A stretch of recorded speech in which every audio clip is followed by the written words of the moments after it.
Daedalus had built the labyrinth for King Minos, a maze no prisoner could escape. But after Theseus fled Crete, the king's trust turned into rage. The harbor was watched, the ships were sealed, and every road toward the shore seemed to have eyes. Daedalus and his son Icarus were trapped on the island. The land belonged to Minos. The sea belonged to Minos. Soldiers could guard doors, and captains feared the king's command. In silence, the father counted every path and found each one closed before he could reach it. Then he looked up and saw birds crossing above the palace roof. They carried no permission, and they bowed to no king. Daedalus understood. Minos could close the roads and the sea, but he could not close the sky. Daedalus began gathering feathers, sorting them one by one, as though he were laying an invisible stairway into the air. Smaller feathers filled the center. Longer ones spread along the sides. Thread held the shape, and wax joined the soft edges together. Icarus stood beside him and watched loose feathers become wings. He touched them with his fingers, light enough to feel like toys. He pressed the sun-warmed wax and smiled, as if their escape had already become a strange and wonderful game.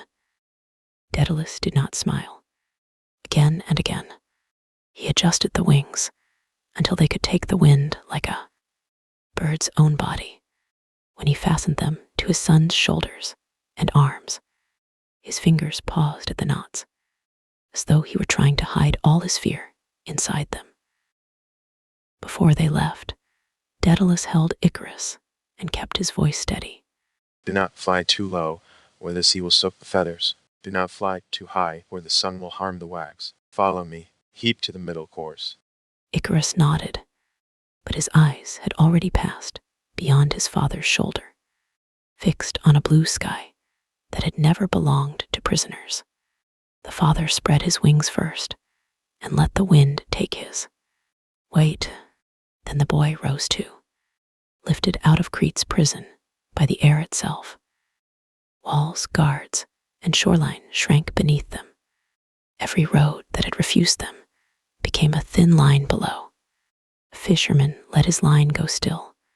A shepherd looked up, and a plowman leaned on his plow, watching two human shapes cross the daylight, as if gods were walking through the sky. At first, Icarus followed his father.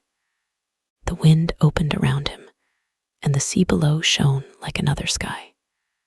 For the first time, his body no longer felt bound by locks, orders, or fear. Freedom was too new and too bright. He beat his wings faster, climbed higher, and left his father's calls behind him. The light above grew sharp. Sunlight struck the wings, and the wax that held the feathers began to soften. Tiny gaps opened. Icarus was still climbing when one feather slipped loose from the edge of his arm, and then another. He tried to beat his wings, but his hands found only air coming apart. Icarus cried out for his father. The wind tore the cry apart, and the sea swallowed it. The feathers that had carried him only moments before scattered through the air, as if the making of the wings were being undone. The boy fell out of the brightness and into the deep blue water. The waves closed, leaving only a few feathers drifting on the surface. When Daedalus turned, there was only sky behind him. He called Icarus's name, searching the wind for an answer and the sea for a shadow. At last, he saw the floating feathers and understood that his own craft had become the proof of what could not be undone. The path away from Crete still lay ahead, but his heart had stopped over that water. After Daedalus came down, he lifted his son's body from the shore and raised a burial mound for him. That sea would remember Icarus by name. The father escaped his prison alive, but he could never call that flight only an escape. It was his greatest invention, and it was his heaviest loss. This version follows Ovid's Metamorphoses, Book 8, lines 183-35, where Daedalus and Icarus escape Crete on feather and wax wings. Icarus climbs too high, and he falls into the sea. Pseudo-Apollodorus Bibliotheca Epitome is used only to clarify why Minos imprisons father and son.